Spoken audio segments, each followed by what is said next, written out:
You Would Think, the Philadelphia Flyers podcast. I'm your host, Kyle Collington. Joining me, as always, Mr. Kevin Durso. Kevin, how's it going today? It's going well. How are you doing?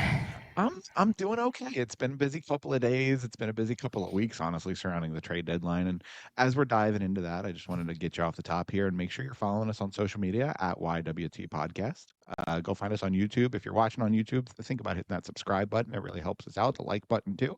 We're YWT Podcast everywhere. Kevin is Kevin _ Durso everywhere except for Blue Sky, where it's just at Kevin Durso. So Very relevant today, by the way. very relevant today. When one site goes down, activity on the other may pick up a little. So, all right.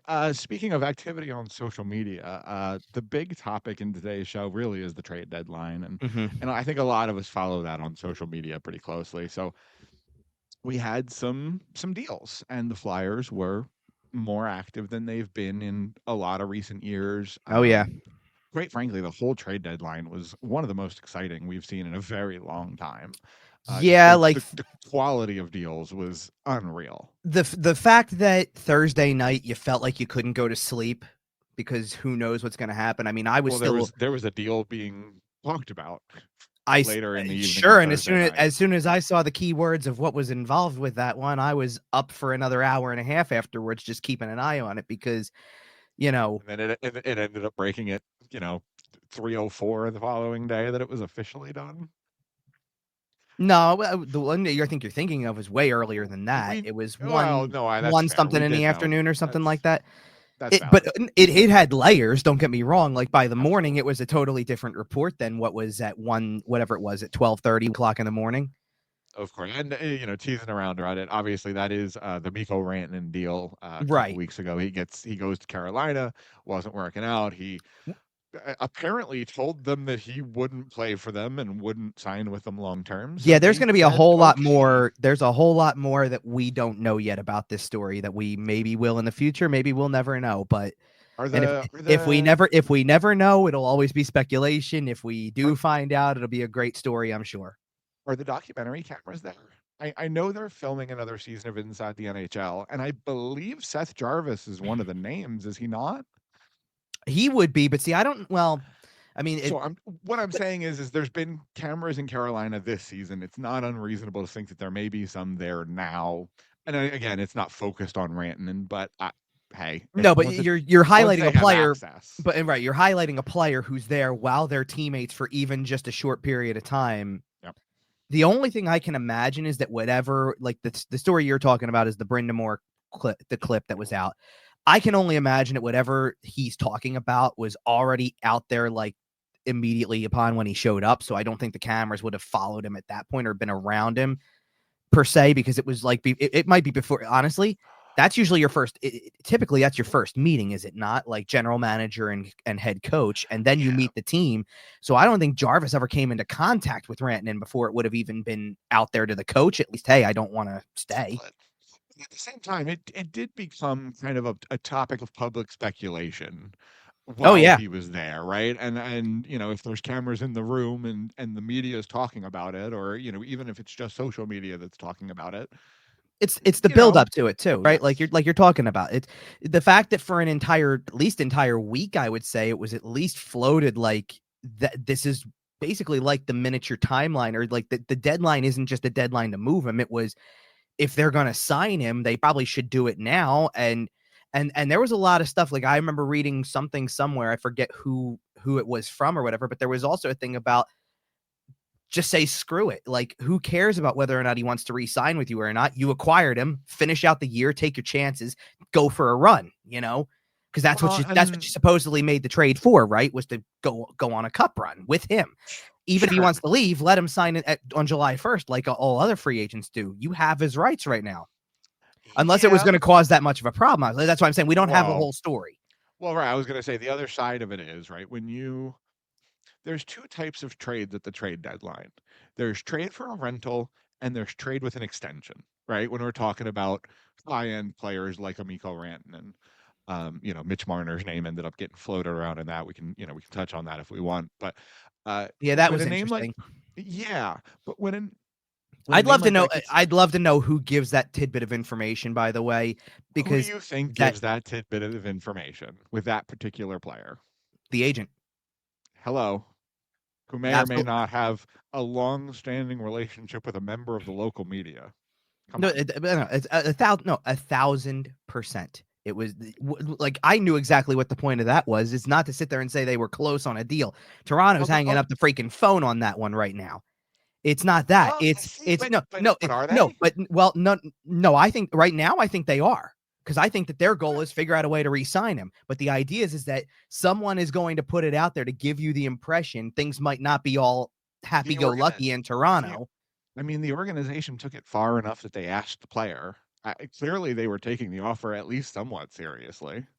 Well, that's true too. And then and that's the thing, because he's got a no move clause. You asked right. So that's why I'm saying there's all sorts of pieces of information, because then it turns into maybe the most daunting thing about that whole situation. Then is that essentially, okay, good point. You brought up that they asked the player, and he obviously said no, right?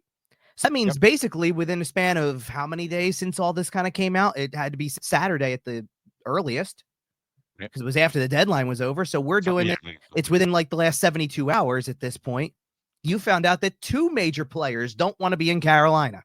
Okay, that's different. Let's be honest. That is not the same thing.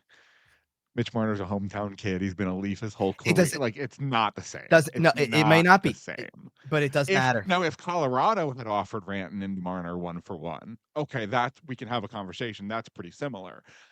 Come on, we both know that it's apples and oranges a little bit there. Oh wait, you're talking about the market type? Yeah. No, I get that, but I'm saying if you're Carolina and you're supposed to be a team that, like I put in the group text, your window's right now. Not even the market type, just the fact that Marner didn't say no because it's Carolina. He would have said no to anything because he wants to stay in Toronto. Right. Well, and that's why Dallas or Colorado or anybody. Well, okay, and maybe it's also because of the fact that the two teams are kind of similar right now. Toronto's window's now too, quite frankly. Exactly. Well, and I get why Eric calls Bradshaw living, right? It makes sense. Sure. Well, anybody calls. Guess what? I saw something about, so I guess this was Saturday, before Saturday pregame. Danny Briere went on Snow the goalie, pops on their pregame show like he typically does a couple times, and it was brought up that when they asked about something or other, like about what kind of calls you take, is there anybody else or whatever, he brought up you're always listening to whatever, and you're always gauging what could be available. And he got like this smile about it, as if to say, yeah, you know what? Maybe I called on Rantanen too, for all you know. If it was out there that he was available and you could try to sign the guy, maybe I'm thinking that too, just to ask, not even to take it that seriously, but just to ask the question. What it would be. Right. Right. Just to entertain the idea for a second. And that's set up to what he could be doing later, obviously. I was going to say, and we'll get into that kind of a little bit here, but I think that when all is said and done, 5 years from now, when the Flyers are either, contender or have a new GM and are rebuilding again, I think you're going to look back at this trade deadline and go, okay, this was the turning point. And we'll talk about it as we kind of dive into the moves here. And I think it starts with, and we can get right into well, the only other thing the the only thing I was going to bring up was to go back to the Marner thing for one second, with the no trade clause thing. There's a difference between, and we'll get to this guy as well. I'll just throw his name out there because it happened. Andrei Kuzmenko waived his no trade clause to be in Philadelphia to begin with, right? There's a difference between being on a team like Toronto right now, where it's win now mode and you're a key part of that, and saying no. Like you're right. I know he's a Toronto kid. I get that stuff. And I think at the end of the day, I think that's the biggest factor. It is, but I think that you're willing to move on from that aspect of it if you can sense the window's closing and they're basically trying to tell you it's the beginning of the end. You're only one part of this. It's going to be more.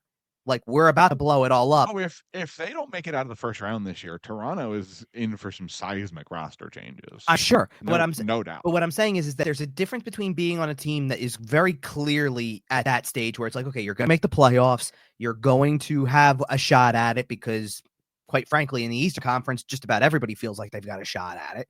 So you might as well take your chance. Your window to at least get there could be wide open at this moment, especially with your current core that they keep wheeling back out there every year.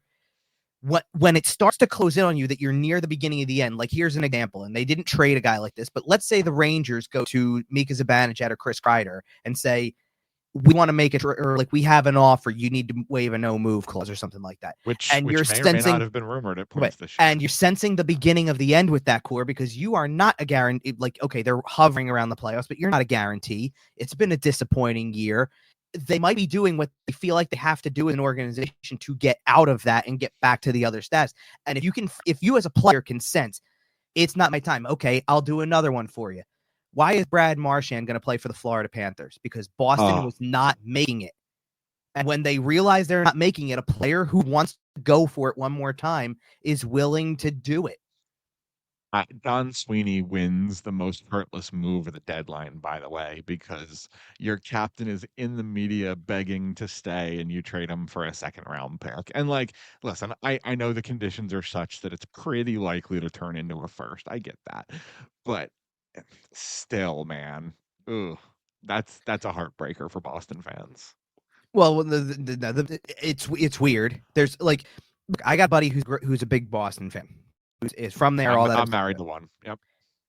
He was okay with the deal. He said it's going to be weird as hell to see him in another jersey, obviously, when the time comes. Especially Florida. But like at one point in time, he's like, I really hope this isn't where it is. Like, I'm okay with trading him. I just really hope that this is wrong and like that it's not true. And it was true, obviously. But like as the entire deadline played out for Boston anyway, he sent me text messages with like, okay, Coyle, great, like kind of like return. That's good. And quite legitimately texted me in that moment and goes, if Carlos traded in the next 30 minutes, I'm thrilled. And sure enough, he was traded too. And you get all the pieces. It's great.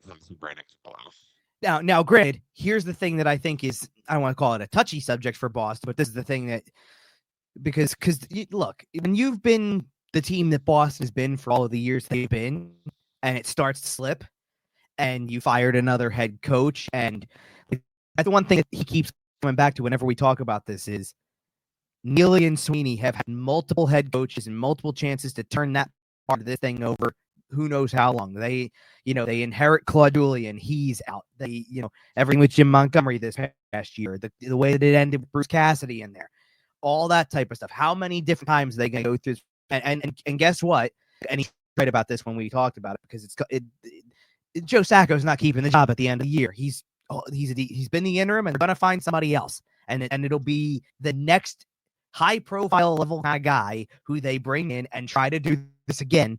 And at some unless they go with a rebuild coach for a couple of years, like you never know. They don't know the word either. That's the problem. It's a harsh because it's the scenario that the way he talks about it. I sit there and I go, you're preaching to the choir.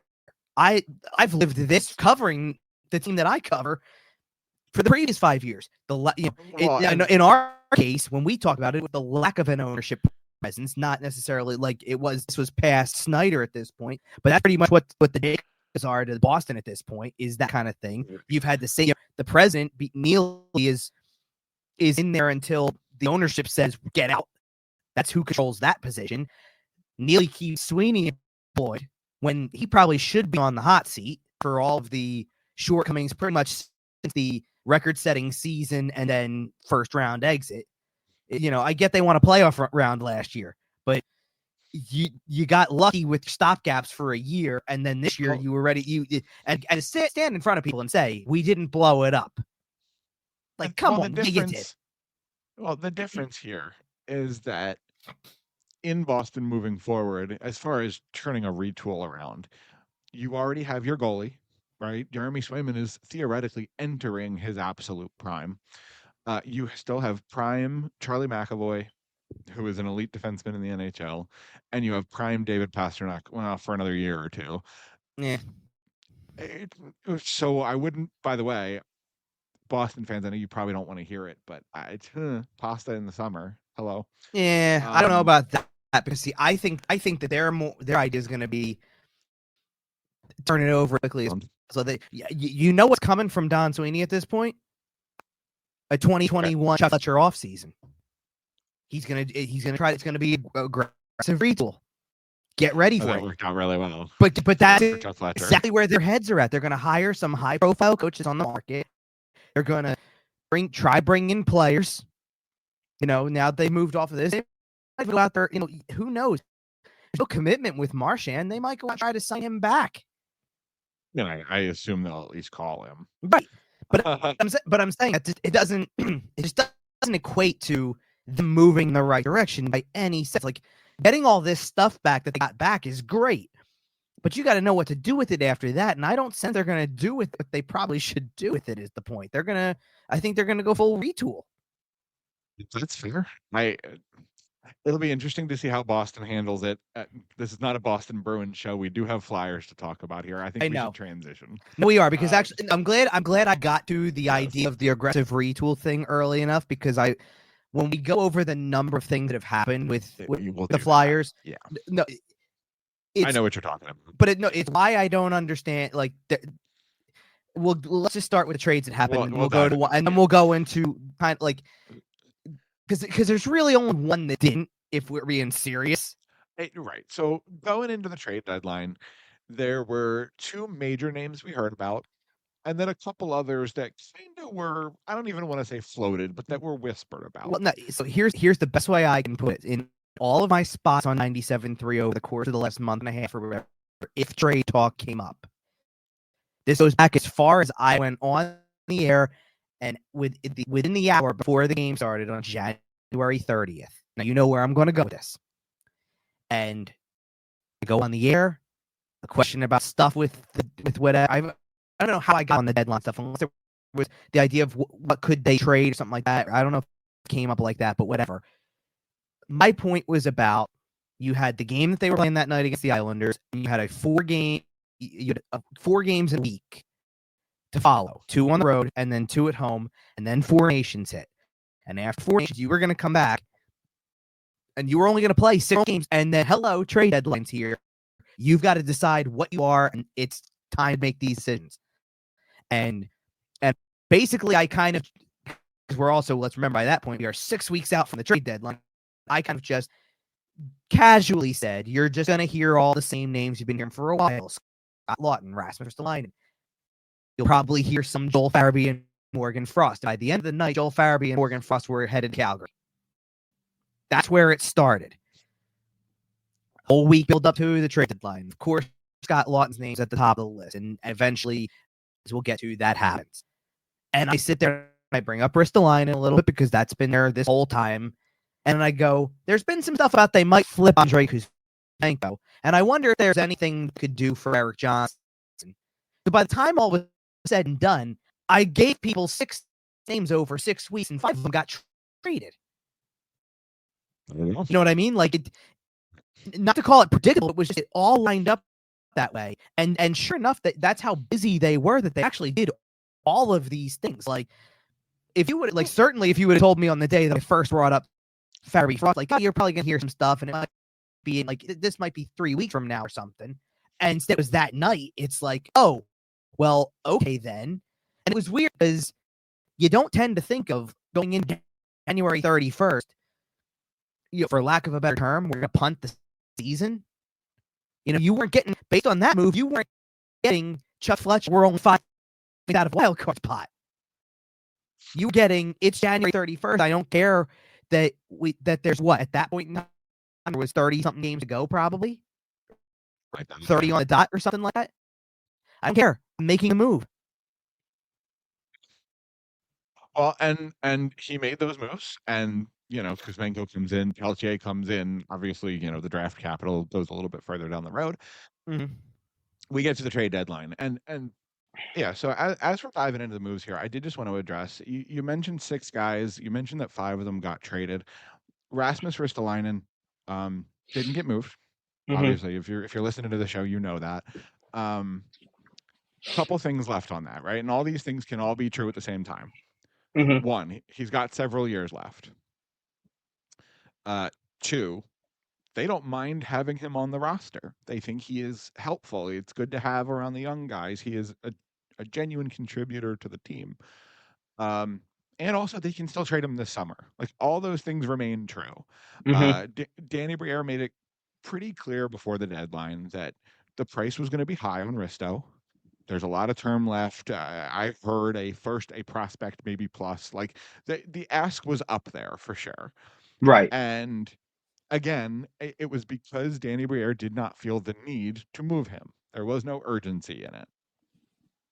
So okay, as we're diving into that, I just wanted to kind of address Rasmus Ristolainen off the top, and not moving him is not a failure of the Danny Briere regime. Right. But okay, diving into the moves that they did make, I think the big move, kind of the headline move, as far as one of the longer tenured members of the roster,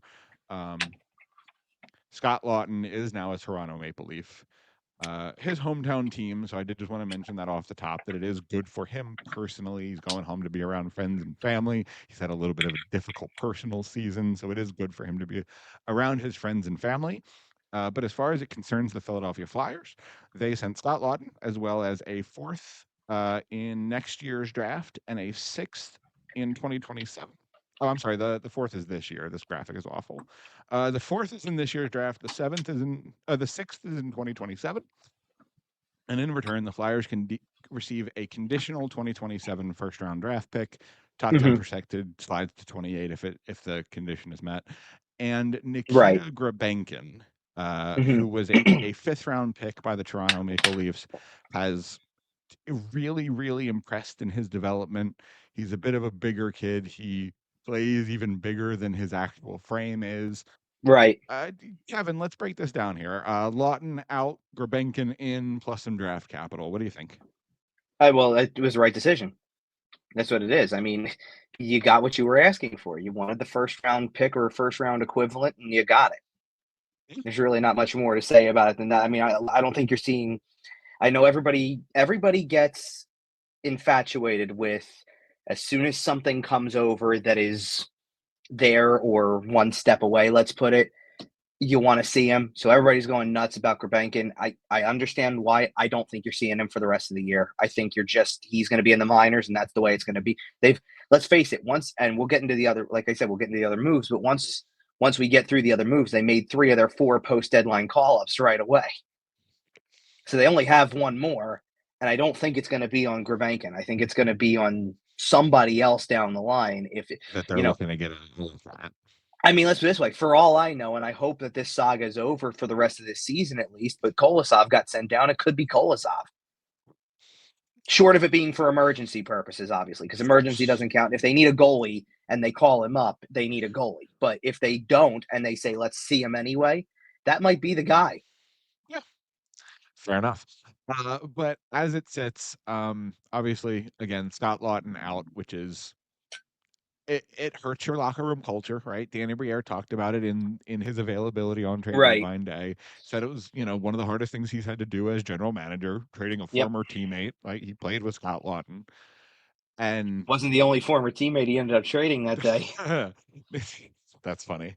A little different. The other one was a favor, but no, but he joked about it. Like, yeah, it's all the old teammates, pretty much, right? It's really funny.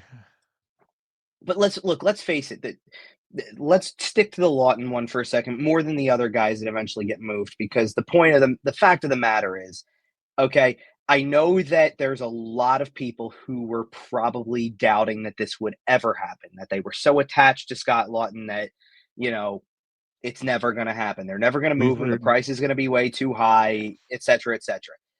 And listen, as much as I'll agree with that, because I wasn't going to go off of anything until I saw it, for sure. Like, yeah, he's attached to all these teams. And let's face it, despite whatever else you think you may have heard over the course of the week or any other report, Toronto stood out more than anybody all the time, because it's just been such a natural fit. It felt like the right place that he was going to go when the time came. But until it was done, you weren't going to believe it. Now, I'm going to take you back, though, to Thursday. Because almost, like, sometimes you can go into the building, and when you've gone as many times as I have, you just kind of get a sense that you think you're watching something, and you just pick up the vibe of the game right away. Stadium Series 2019 was that? The game before Wayne Simmons was traded. As much as like that's true that it was. Mm-hmm. I'll even do the Claude Giroux game, the 1000th game for that. Now, hang on. There was no, I mean, it was before Wayne Simmons, it was a Stadium Series game. So, of course, there was fanfare around that whole thing. But there wasn't like everybody just kind of got through the end of that, just kind of knowing that might be it, be prepared for it to be it. But there was no, like let's put it this way. It was Claude Giroux's 1000th game. They pulled out all the stops, big ceremony at the beginning. Wouldn't let him leave the ice at the end of the thing until he skated around. You knew exactly what you were watching. It was a farewell show. That was the end. With Simmons, you didn't completely know. Like you sensed it, but they didn't give you that, right? Like they didn't give you some big pomp and circumstance of go take a bow kind of deal. I've seen the mic'd up. They knew. Oh, they knew. I'm sure. Like, well, because the thing in the locker room wouldn't happen without it. I know. But I'm saying from the fan perspective, you didn't get that moment. And Laughton's been here for a long time, 12 seasons. It's the second longest tenured Flyer. There wasn't an on ice moment like when it was like the closest thing you got was he was in the starting lineup for the game. Now, granted, so was Rasmus Ristolainen. So if anything happened with both of them, you were covering your bases. Let's just put it that way. But what I'm getting at is that even though there was no moment, there was little body language things the players had. You got the sense the players were already sensing it was coming. And I mean, Scott knew when he posted the Last Supper picture that it was a distinct possibility. See, I don't even go that far with it. Like, distinct possibility is selling that short. I think that was acceptance.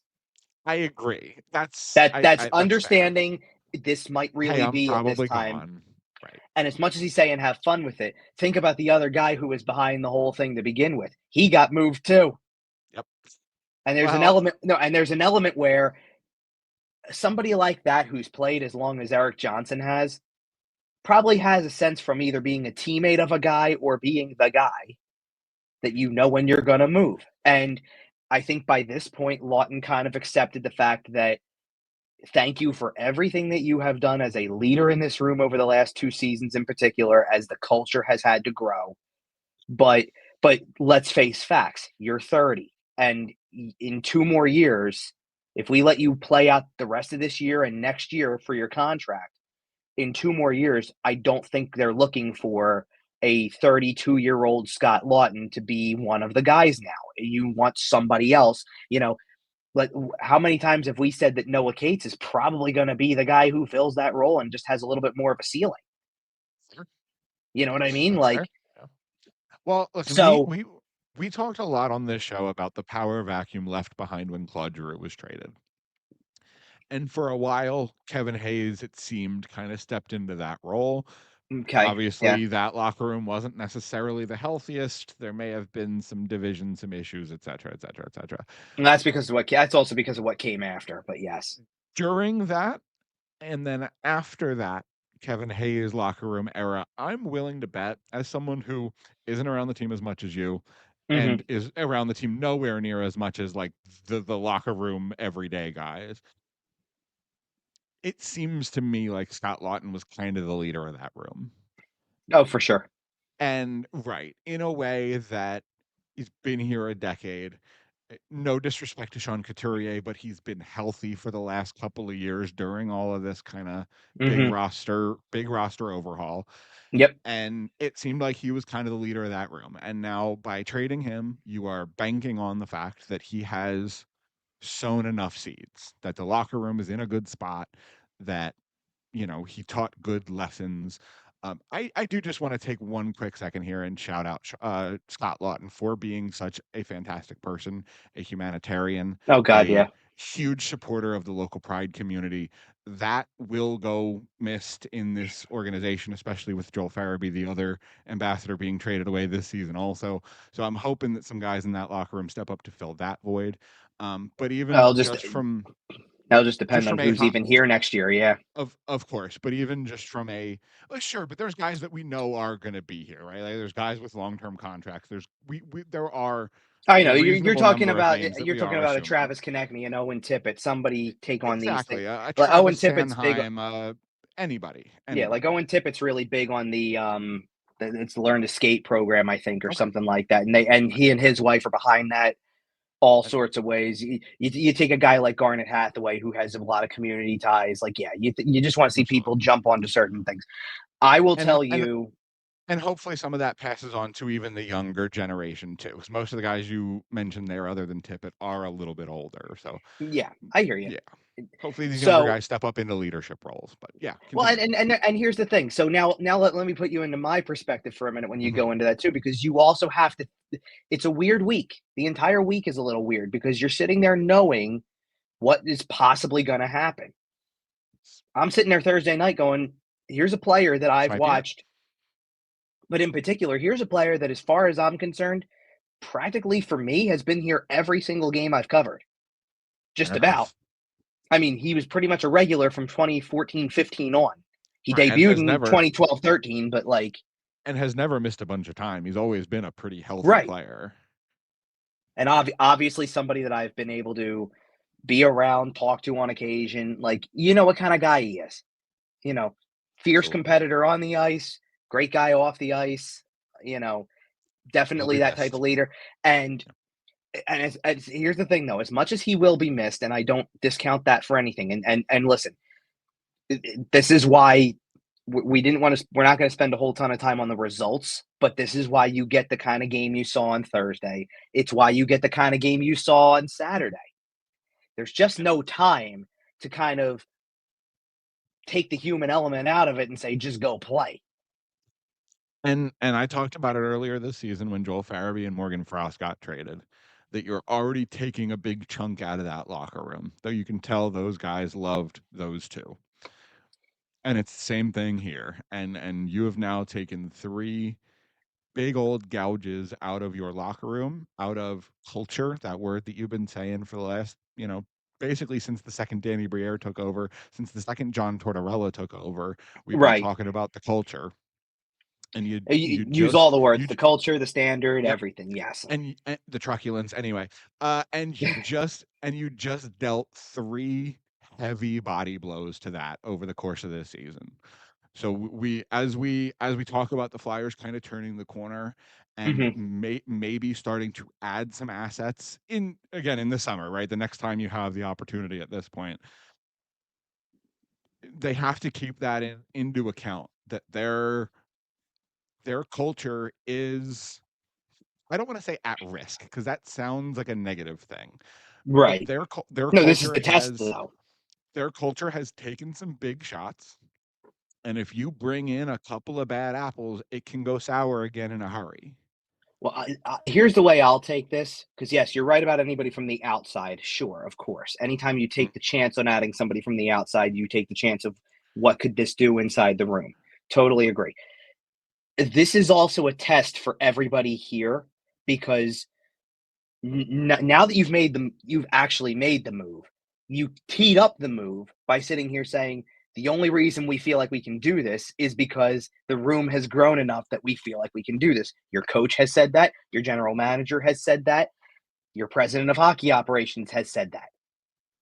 And if that doesn't prove to be true, that's a problem.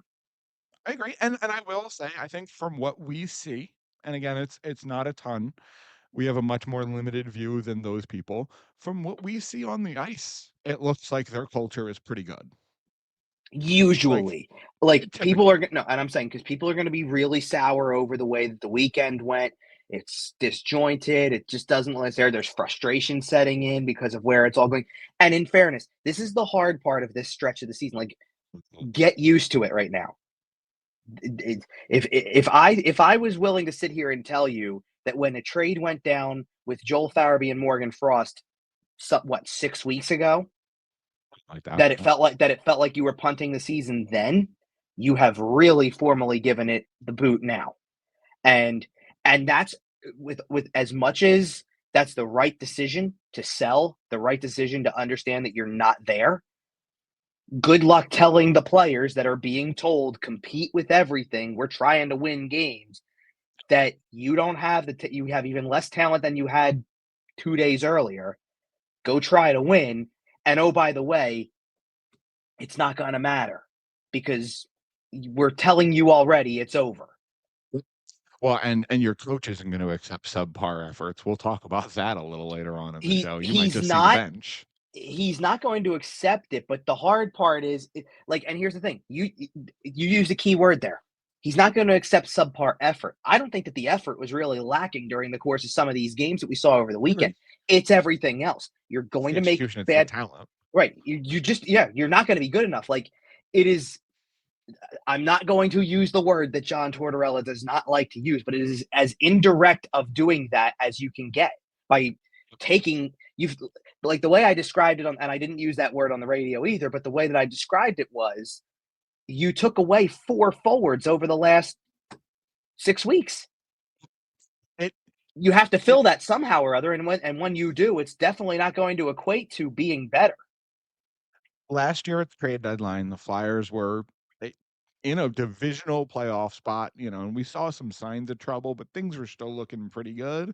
You trade away Sean Walker, Jamie Drysdale gets hurt, Nick Seeler gets hurt. I think Rasmus Ristolainen was hurt too at that point. Yeah, he missed the rest of the year. Right, and the season falls apart. This year they kind of did that in the forward core. Thankfully, there hasn't been too much as far as injury goes, but the surgery this year was focused on removal from the forwards for the most part, and right. Between last year and this year, the roster has been pretty significantly overhauled. I think, and we've talked about this a lot, Danny Briere has kind of alluded to this. This is the summer where the turning point begins, right? You talk about Danny Briere making some cheeky little phone calls, oh, maybe we called about Mikko Rantanen. I think the name that he he didn't say that. I know. He gives a look I know. And believe me, as somebody who has passed him in the hallway, been on the elevator with him coming up before a game, you can tell at this time of year when the wheels are turning about what can I do. But he's definitely always thinking. Okay, but what I think he might have done, I don't think he called. I don't think he called about Mikko Rantanen. I think that's probably pretty unlikely because it just doesn't make any sense right now. I think he may have called about Elias Pettersson because that name came up. Who knows? Right, that name came up as theoretically available again in the days leading up to the trade deadline. Obviously, nothing happened, but I wouldn't be surprised. And I know this is a name that I've been saying for months. I wouldn't be surprised if the Flyers are heavily in on those conversations at the draft. Possibly. I mean, look, I'm not going to start throwing names around right now because it's too fresh. But to your point, it's where I think part of this goes. Like one of the things I feel like I've said, I don't know if I've said it to you. I know I've said it on the radio. I think I might have said it on our last show. They've got 7 picks in the first 2 rounds of this year's draft. Do I see them making 7 picks? Absolutely not. Now, I don't know whether that equates to we're trading some of the picks in a package to get higher and get like 4 really good players instead of 7. You could take that approach. You could use mix and match, do whatever you got to. Right. You could mix and match, do whatever the hell you want to with the 7 picks to get 3 or 4 really solid players. Like, you know what you could turn that kind of draft into? And I know that this is not touted as like a great draft by any stretch. Like it's great at the top and then it kind of fizzles out after 10, 15 kind of range, right? Yeah, the usual, yeah. Which is it is the usual. And then usually it means you got to find the finds, right? You got to have the thing. What you almost have the ability to potentially try to do if you narrow it down to say 3 or 4 picks out of from the 7 that you trade around, you figure out where you're going. You want shots in that top 12. It's not about no. My answer wasn't going to be about where you end up picking. I'm talking about the result. Kind of feels like it has to come away. If you narrow yourself down to, we're going to make a trade to get wherever it lies. There's a player we want to get. If we can move up to, let's use 12 for your example. Like let's say they happen to get a top 5 pick with their own. Let's try to take the other 2 firsts and get 12 or 13. Let's just say, let's try to move a couple of the seconds and see if we can't sneak our way back into the bottom of the first round or where the first pick of the second round or something. And what you're going to try to replicate is, can you have a draft year like Dallas had in 2017 where you come away with the defenseman, the goalie, and one of the forwards all in one shot?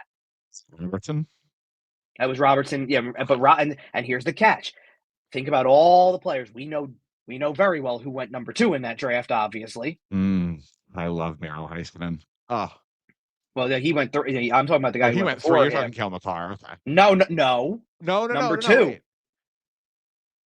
Oh, The never only mind. one Yeah, who didn't I pan have, out in the top 5. I have blanked that pick out of my mind because No, Bobby I get Clark's that. an idiot. But hang on. I get this. What I'm trying to say though is that okay, number 3, you get a stud defenseman. That makes total sense. You do the semi-risky thing because not a lot of teams go there and pick a goalie at 26. Not a lot of teams go goalie first round. He better be somebody special to pick a goalie in the first round, and they do pick a guy who is pretty special. Yeah. One of the top goalies in Jake Ottinger's really good. Exactly. Yep. So then what? You get into the second round. It's not supposed to be, but when we look back on it, it's not supposed to be that great of a draft. But the guy who was picked 39th has put together a better career than guys in the top 10. Who might that be? Well, beyond the one that you're obviously thinking, how about the guy who scored the first goal of the game between the Flyers and Devils on Sunday? He was in that draft. Oh, he was in that draft. Yeah. Has he panned out the way that guys who went in other places have? Absolutely not. But that's what I'm saying. You've got to be the team that not only finds the right guy, but brings him up the right way. And that's how you'll have success with it. Now, that's one way to go, is to trade a bunch of those picks for other picks if you want to move around or whatever. And I actually wrote it down. I think this is based on after yesterday. If it's not and it's a few positions off, so be it. But it's close enough. If the season ended based on yesterday's results, and we just go by the reverse order stuff, not knowing the playoff stuff yet. Yeah, nice and easy. They would have their own first round pick would be 7th, which is okay. Could bear for that to be maybe a little lower and give yourself a better shot at the lottery. Yeah. Well, because here's the thing, I think they're in a win-win situation if they pick top 5, and then have the shot by being in the top 5 to move to obviously like 1. But you want to settle even at 5 because I think you can get one of these young centers at 5. Right now, the Philadelphia Flyers are 2 points ahead of Pittsburgh and 4 points. Oh, I was going to get into that later on in the show. Yeah, Seattle would currently have the 5th pick, obviously lottery withstanding. By the way, Pittsburgh and Anaheim win on Sunday after you lose, so it just furthers that. After you lose to Seattle on Saturday, it's been a good weekend for the Tank. Yeah, kind of has, hasn't it? It's been a good weekend. For the indirect Tank, obviously, because they're not trying to purposely lose, but they're getting right. Again, when I say tank, I do not mean that players are tanking games. I mean that the management has tanked the roster. Yeah, sure, they definitely have heard it. All right, yes. So anyway, their pick would be 7th if the season ended today. Okay. Or after yesterday's games. Colorado's pick, which they have, would be 23rd. Edmonton's pick would be 24th. Beautiful. That's not bad and it's not bad for 2 reasons. Even like this is not factoring in the playoff stuff. The good news about the playoffs is one of those teams is probably getting bounced in the first round because thank you, Gary, for the playoff structure. So that pick is probably hovering around 20. Let's be real. And then at that point, I don't care if you do end up picking 32nd again. And oh, by the way, one more tiny little asterisk on that Dallas masterclass. We talked about Mikko Rantanen earlier. He went to Dallas, so he's on that team, and that team is an absolute wagon. Oh, I was spoiler alert, Stanley Cup pick. Anyway, that wasn't yeah, but why were you bringing that part up? Because Rantanen wasn't that draft. Well, no. I just mean in general, like since we're talking about Dallas, they're the ones who ended up getting Rantanen. We talked about Dallas earlier, and I didn't think we talked about the you and I both know. I love the way they've constructed their team. It goes beyond that. Like let's be real. They're taking a huge shot, and I love it. Well, sure they are. You get a player like Rantanen. I've loved Rantanen since his draft year, by the way. I think he was always bound to be a great player. He ended up in the right spot to be great with McKinnon next to him for so many years, obviously. Fair enough. You throw him on that one. I don't even need to speak of my love for the next guy I'm going to mention because you love him more than I do, Rope Hintz. Absolutely, yeah.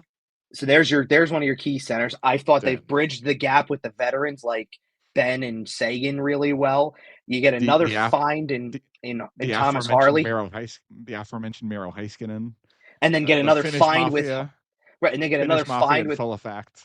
and then get another find with Harley on the blue line too, to go along with it. And then even down to you've got to trade a piece to get Rantanen, who could have been easily part of your long-term future and been just as successful or whatever. But at the same time, Logan was already a good player for Dallas. Right. But at the same time, not only did you do all of those things, you took a player who I think is one of your best draft picks of the last 5 years by far, and turned him into now by far, in my opinion, what is going to be the best contract in the league for the next 5 years.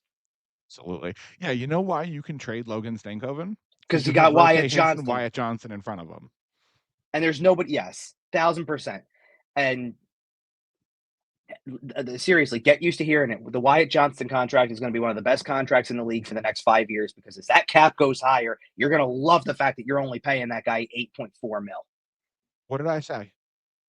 Did I compare that to the Nathan MacKinnon contract the second you sent the details over? You might have, yeah. The Nathan MacKinnon 6.1 or 6.8 or whatever that number was that everyone agreed for like half a decade was the best contract in the NHL. Yeah, Wyatt Johnston just signed it and it hasn't even taken effect yet. Right. That if I'm not mistaken, am I right about this? I'll double check it if I'm not sure, but like that the MacKinnon contract was still in that territory when they won the cup too. That's what he was making when they won the cup. Yes, and then obviously he had to get. He had signed his extension already, but it kicked in the following year. Okay, that's what I thought. I was going to say he obviously was going to get paid. And I know, by the way, in case you need any proof, well, guess what? It's still a good contract even after he got the giant pay raise because I put on the day after the trade deadline was over after watching the game that I got to watch on Saturday afternoon, which was certainly not as entertaining. I watched the Colorado-Toronto game, and you're getting down to crunch time. Colorado's on a power play, and there he is. Someone tell him to clear a spot in the trophy case, by the way. He probably should, right? Because he's stupid. Well, the points title's coming his way. That's for sure. And then you might want to clear some space for a heart on your shelf too, probably. Well, and he already got a Conn Smythe that cup year, didn't he? No, it was Mikhail was the Conn Smythe that year. Cale Makar won the Conn Smythe that year. Man, if they win another one, Nathan MacKinnon's getting the lifetime achievement no matter what. The Sidney Crosby Conn Smythe, as we call it. Very funny. Anyway, back to the draft picks for a second. So now those are the 3 first-round picks, which are all currently 24th and higher. It's not bad. Pretty good. Then I get to the second-round picks. The lowest of those picks, or the highest, however you want to, I guess, look at it, right? The best of the picks is still the Flyers' own pick. It'll be 36 or 37. 39th. 39, yeah. Is based on where it is now. It just so happens that the next team directly in front of you right now is Anaheim. So that's 40. Then you have the other 2 picks that are remaining. Columbus's, which is 50. And the team right in front of Columbus is Calgary, 51. So 7 picks in the first 51. You know how many teams probably have even 3 or 4 picks among that grouping? Not many, obviously, because there's 31 other teams trying to divide up at that point. What's the number? 44 other picks between 31 other teams? You're lucky if you have your own 2 picks. They've got 7. Right. And there is, again, a possibility that not all of those picks are used, that some of those picks are combined to move up, that some of those picks are combined and moved in a package for an asset. Now, I know this is a touchy subject, especially in this city. But this is as close, and I will use these words carefully. I understand how people feel about these words right now, but it is as close as you can get to trust the process. Absolutely. The amount of draft capital you now have is through the roof. Not only this year, but guess what? I even looked it up based on just the handful of 2 other trades that they made over the course of just Friday. And now you got 2 extra picks in the first 3 rounds of 27. Absolutely. And in no certain terms, when he was asked about it after the fact, Danny Briere basically said that 27, we're okay pushing it down the line because we don't even know if we're picking. I was going to say, I don't want those picks. No, but he's taking it for the purpose of teams love first-round picks. We could be sitting at the deadline looking to be the other side of the equation and say, guess what we have? We have Toronto's first-round pick. Would you like it? Maybe by that point, Toronto's window's closing. If I'm Danny Briere, what I'm doing is maybe I'm even taking all 7 picks this year in the first 2 rounds. Probably looking for opportunities to move up and kind of get some more premium picks in the top 12 if I can, but even the top 20 or so. But beyond that, I might even take 4, 5, 6 picks out of that 7 and use them. Because that's your future. Those are your prospects that you develop to maybe one day make your roster. Those are the prospects that you develop to flip for assets in the future. But I think this is your stock up draft. And then if there's let's just say there is an offer sheet this summer. And it involves giving up your first round pick this year. Obviously, there can be some bigger ones that get into multiple picks, but I'm just going to stick with 1 first round pick for now. I think you're okay with that because you just drafted 6 players in the first 2 rounds. You know what I mean? You have this whole cupboard of prospects that you just picked. You're a little more okay giving up next year's first for. Okay, see, I was making sure I was on the same page with you because I'm sitting there going, it doesn't affect this year's firsts, correct? No. That's what I'm saying. Is you take your 6, you take your 5, 6, 7 picks this year, and then you're okay with the 26 first going somewhere else if you feel the need to jump in an offer sheet too. Yeah, exactly. And because adding a Gabe Vilardi or God, I wish Wyatt Johnson hadn't signed that contract, but Gabe Vilardi. I'll still. I don't think it's going to happen, but I'll throw one out for you because he scored a nice goal on Sunday night. If for some reason you think you can throw some money at Mason McTavish, say, tell me I'm wrong. That's the age range you want to be looking at. No, and I like McTavish a lot because he's built like a horse. But he is, dude. And what a big guy, definitely. You're telling me he's not going to be a successful center in the NHL for a long time to come? Come on. He might be Jamie Benn, but listen, with all due respect to some of the players that they have out there, there's a part of me that sits there and goes, of course they can be successful in whatever if they could just get the hell out of Anaheim. Kind of. I'm sorry. Like I think McTavish is all-star material if he could get the hell out of that area. I think they're very close to turning it around at Anaheim. You say that, but there is still an element where they don't know how to use guys, and it's not helping the situation with guys like I thought I heard something about how like Owen Zellweger doesn't like the situation he's in right now, and that could get ugly. Like you don't want to piss players off in the process. I agree. I think management has to listen to your players at some point, and I think a coaching change would go a long way in Anaheim. Yeah, that's probably on the docket for after this year, if we're being honest. I mean, at this point, why bother? But he was just voted the most hated coach in the league by the Athletic Players poll. That's why. Oh, I didn't catch that whole thing. They hate him. Was that a different question than the one I would least like to play for? He was both. Oh, was he really? I thought Tortorella was the top of the. I wouldn't like to play for that guy.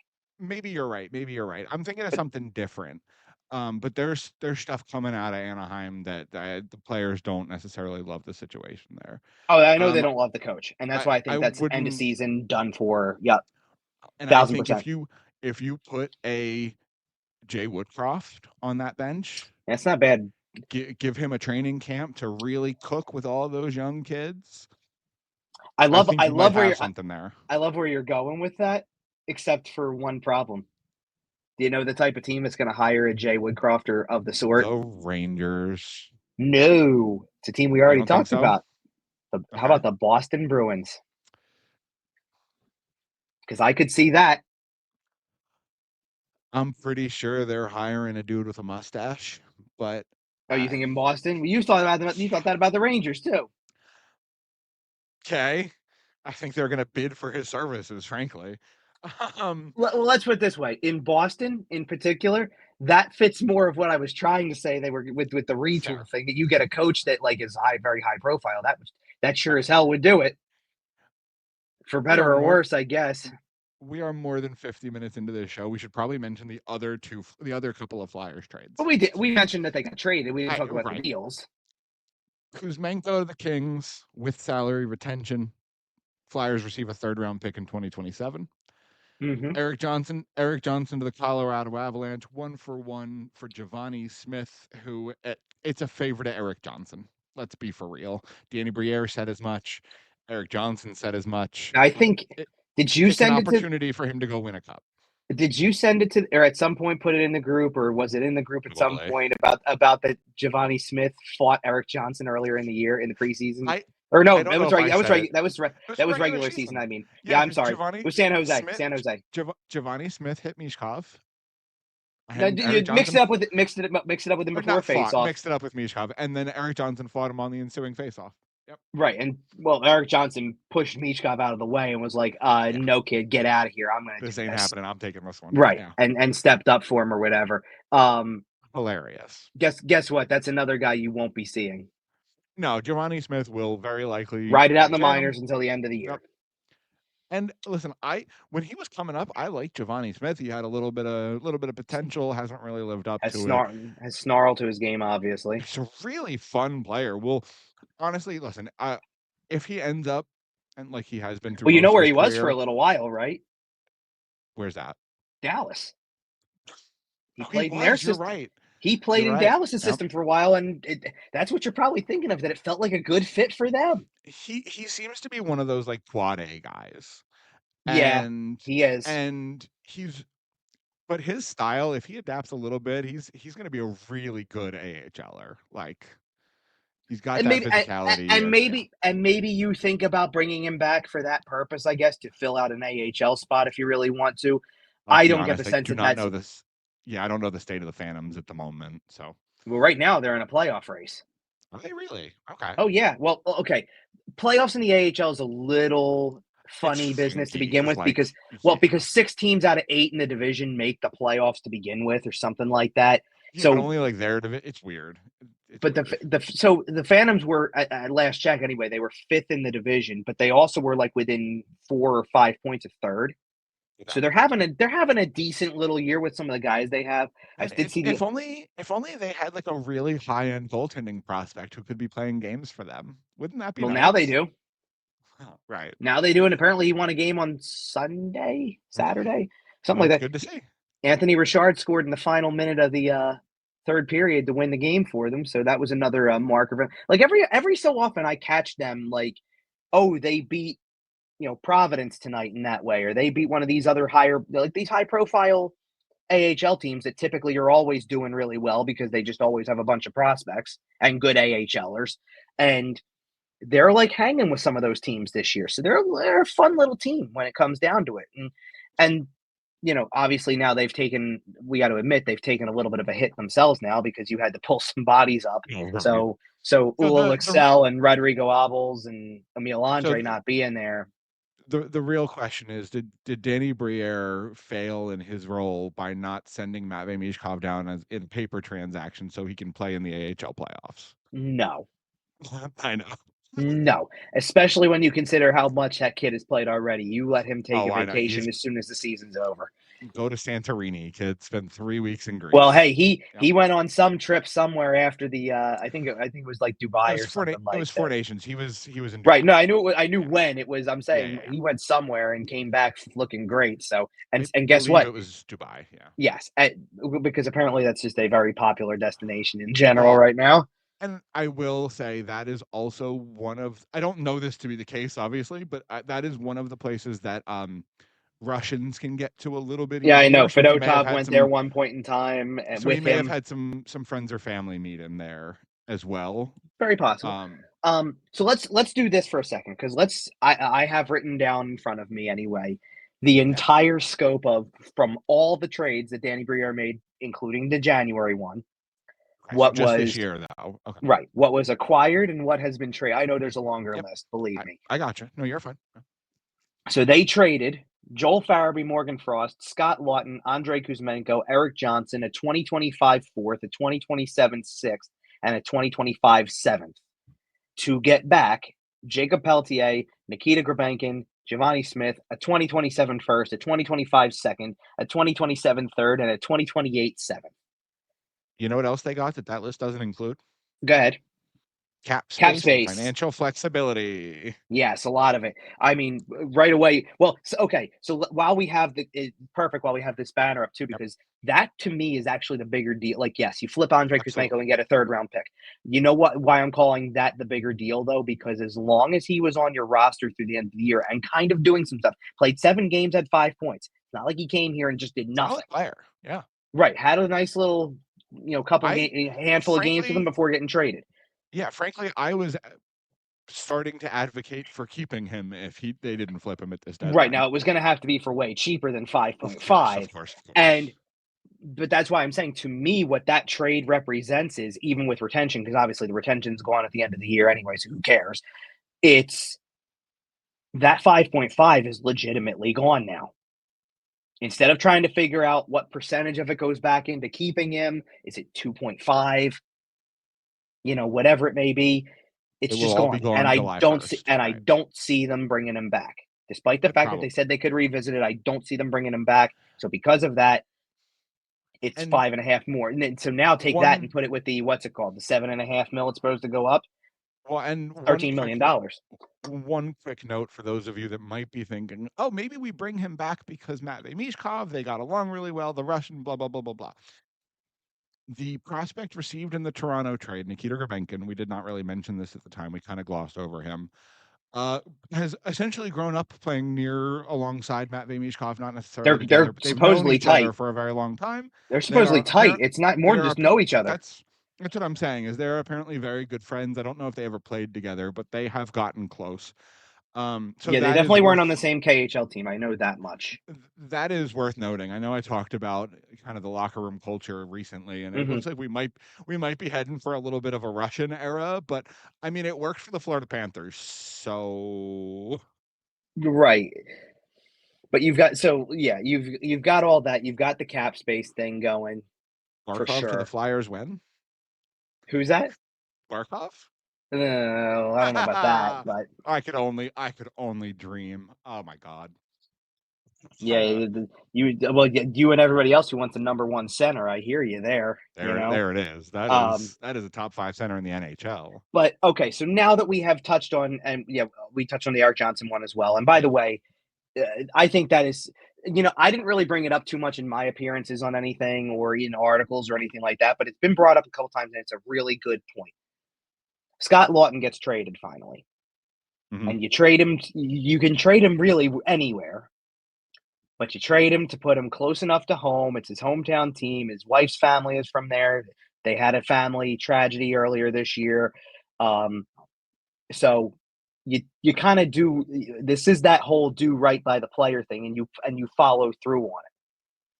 And Erik Johnson basically told Danny Briere, the only place I'll go back is Colorado. Otherwise, I'm fine staying here. I'll mentor your team next year. I don't care.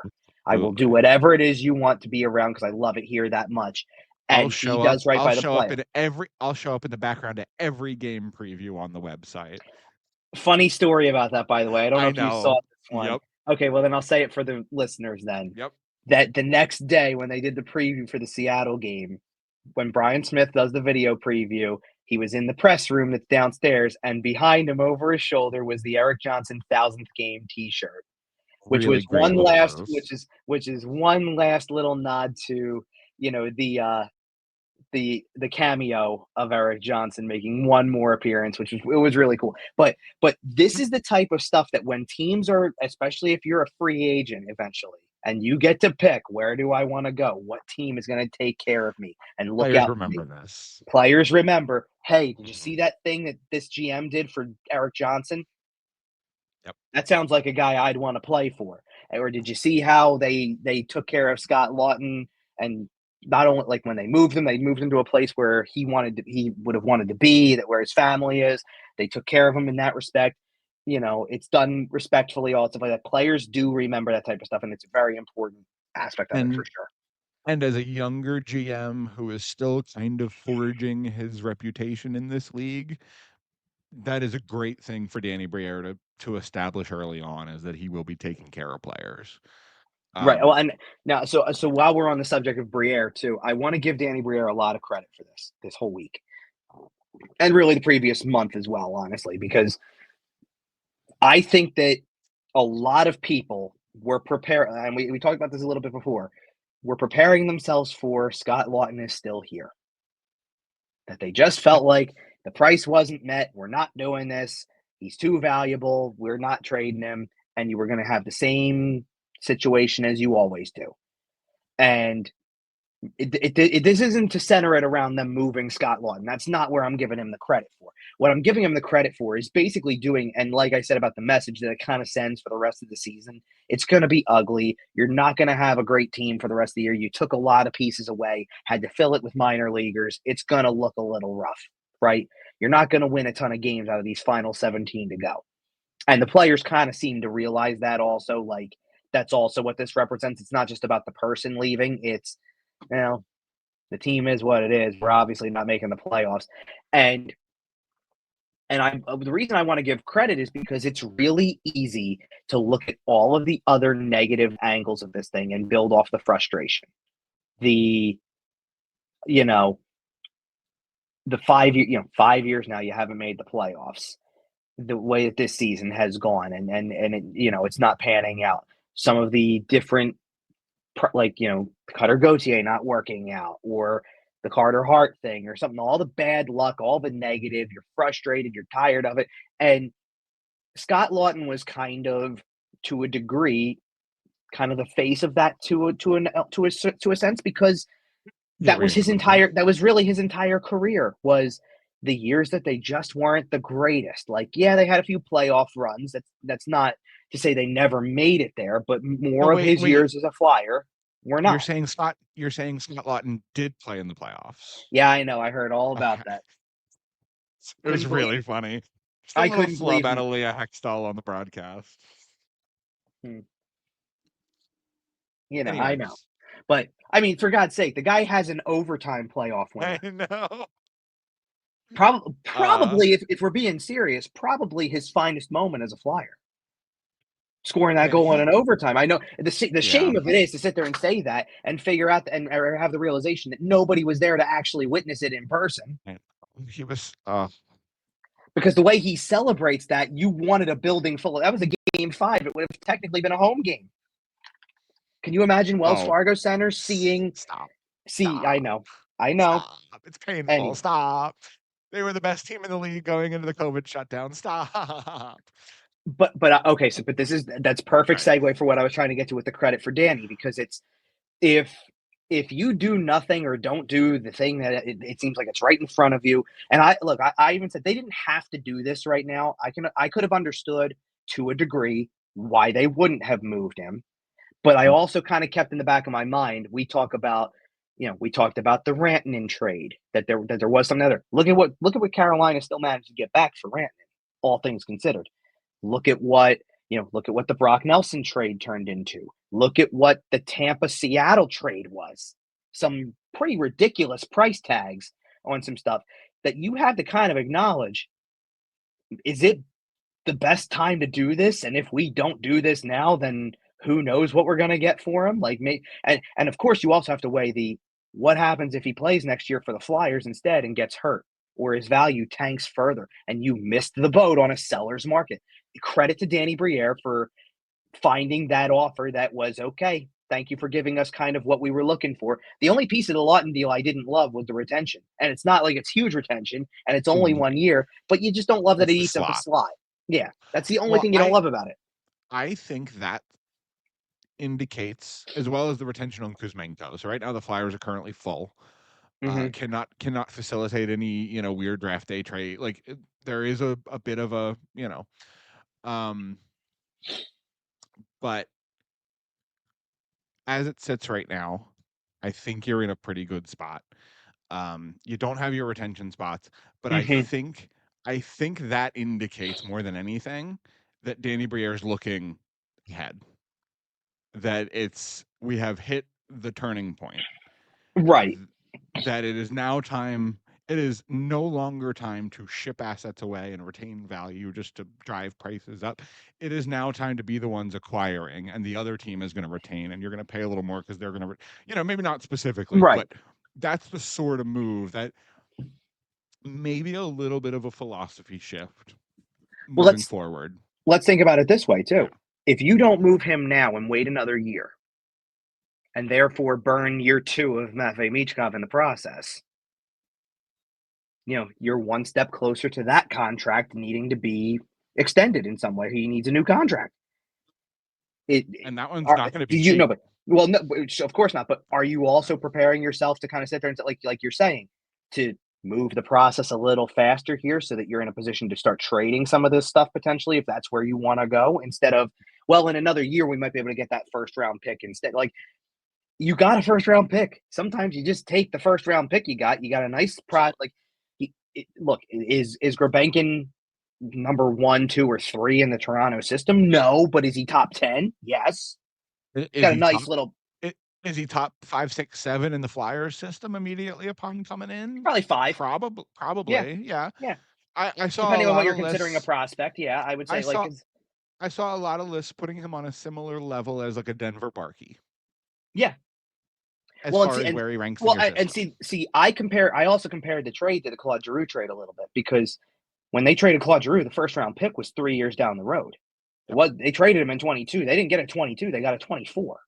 Yeah. And which is ultimately one of the 25s when it comes down to it, because they didn't trade it. Yeah, they did flip it.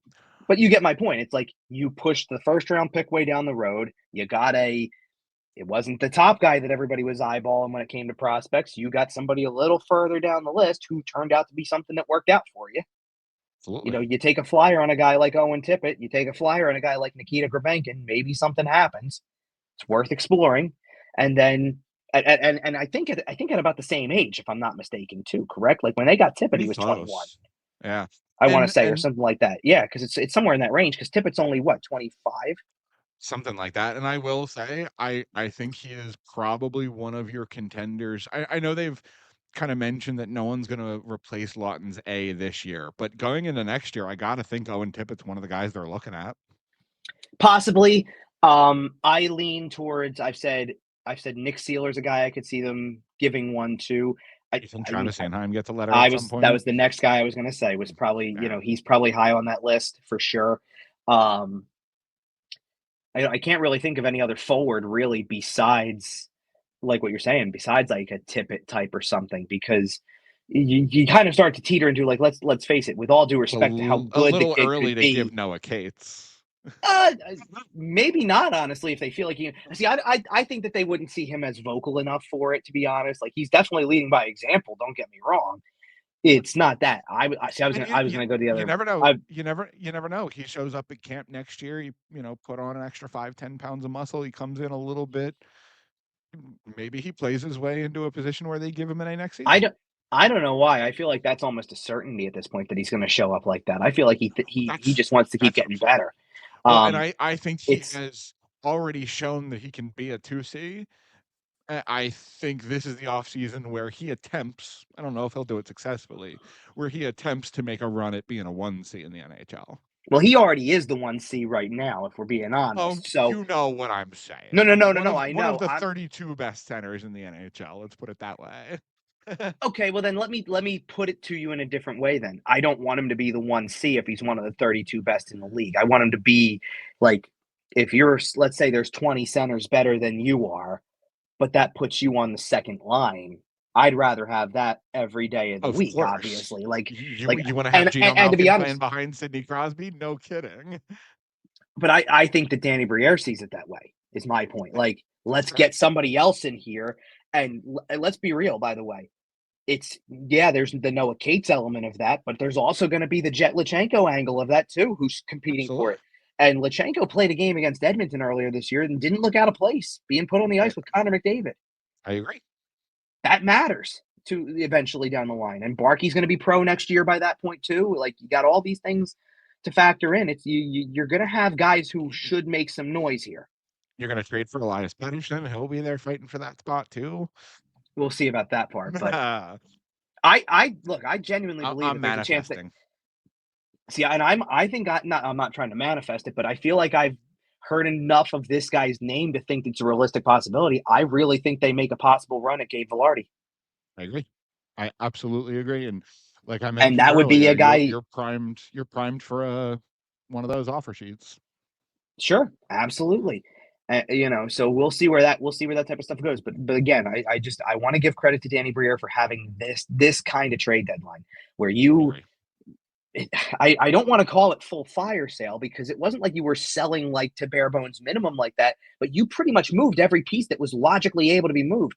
And it's why, for the life of me, as much as and I think I had said this on the last show, Rasmus Ristolainen is kind of the poster child of the retool because he was acquired for a first round pick during the Fletcher era. He was re-signed by Fletcher. He was, he's still here even after Fletcher's long gone.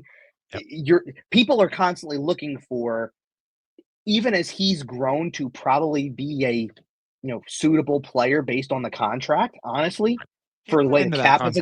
Right. Yeah. Right. The contract is actually aged better than people want to admit for his ability and for what he's given you and his growth under Tortorella.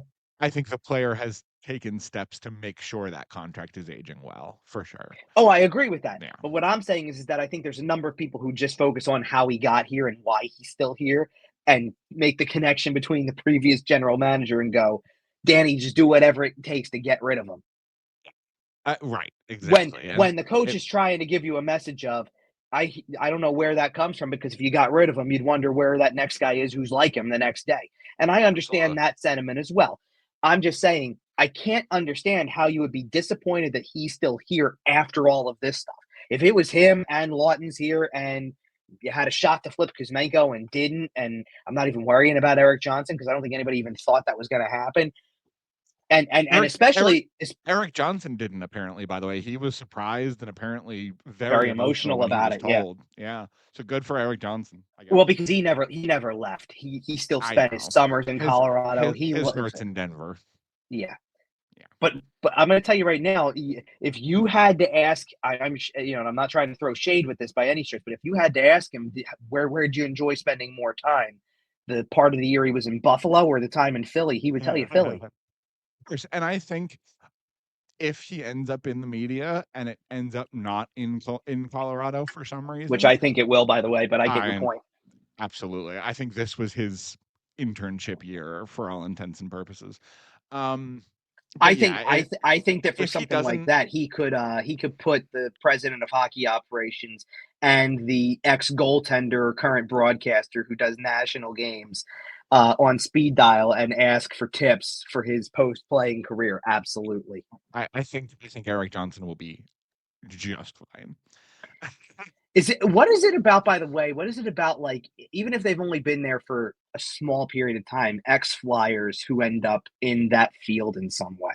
Because there's a lot of them around the league. Jody Shelley's doing it. Like, you think of a guy like that, and he's good at it, by the way. Like, I want to make clear, like, these are guys who are good at it. One of them was so good at it, he turned into a president of hockey ops job. That was a lot based on connections there too. That's a guy who just knows everybody. They're all based on connections. He's the connection for all the guys you just mentioned.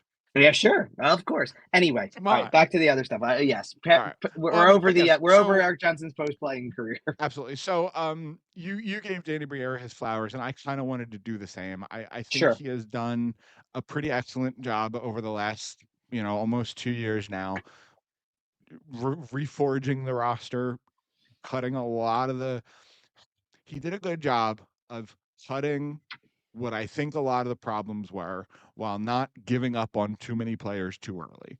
Because I'm sure there's a temptation to come in and just turn everybody over and start fresh with your guys. And he has taken Chuck Fletcher guys like the aforementioned Rasmus Ristolainen and rehabbed his value to the point where he was able to ask for a first and a prospect plus this trade deadline. And he didn't get it, but he had it there, and it, chose not to move the player, whatever, anyway. But I think he has done a good job of evaluating. He's talked about the fact that he has spent a lot of time evaluating. And I think the future roster is starting to take shape. Obviously, there are still some holes to be filled, like 1C, 1D, 1G. But we're getting there. And I think the tear down portion of the rebuild is pretty close to over. Well, and that's why I think that the whole situation was significant, that you did pretty close to as much tear down as you could at this deadline. Now Absolutely. people, I think, feel more confident. And that's why I'm saying I understand people are going to immediately jump and throw Ristolainen into that group where it's like, well, almost tore it all down kind of material. And it's like there's certain things sometimes that you're kind of just stuck waiting it out. Nobody was going to be able, especially when you had no retention slots left, no one was going to be able to take the $5.1 million he's still on the books for the rest of this year. You want to talk this in the offseason? You might have some takers potentially if that's where you want to go with this. And Absolutely. it's the same for the people who ask about or who say stuff about Sean Couturier's contract. I know what No, it amounts to, but it's not no one's getting got the moved. He's got a whatsoever. no move clause, and he's making what he is to, after the injuries and all that stuff like that. You just kind of got to ride some of them out. I personally don't care if Sean Couturier is the fourth line center when it's all said and done. That's sometimes just how it plays out. In 2 years after Claude Giroux retires, we'll trade Sean Couturier to the Ottawa Senators.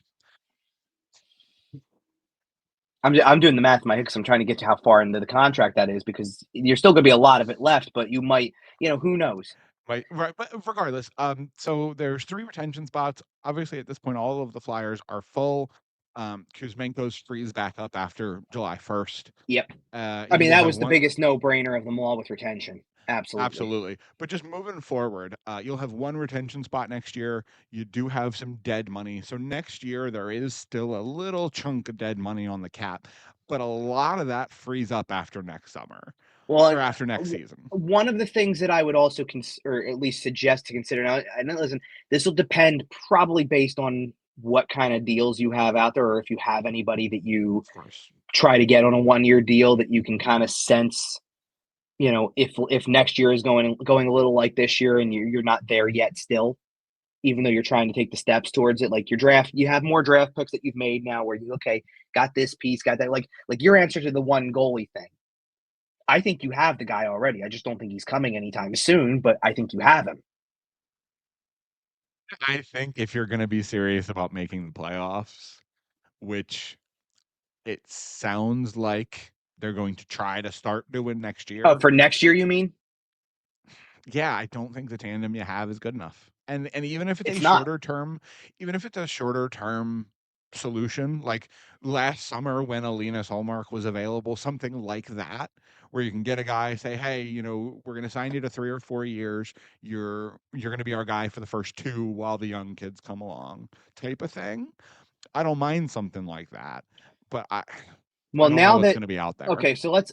Oh, I'm gonna go look it up for you right now and see if I can find somebody who intrigues me in that respect, because I don't right about now. I have no idea what Ivan Fedotov's future is. I know he's got 1 more year on the contract, but who the hell knows where that goes? Erison's I gonna would be be, here, yeah, yeah. and if we're being realistic, after the whole saga with Kolosov happened, assuming he's still even here, the real right answer is next year.